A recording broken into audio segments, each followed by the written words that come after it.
Araw-araw sinusubok namin mag-asawa ang talim ng aming balaraw. Halimbawa, kung umiiyak ang bunsong anak at hindi kumikilos ang sintang mahal, sasaksakin ko siya sa likod at patawang pagmamasdan habang dugo ang pasususuhin niya ang bunso.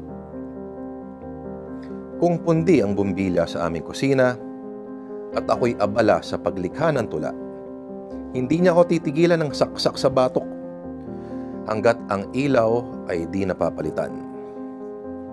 Patas lang ang aming labanan.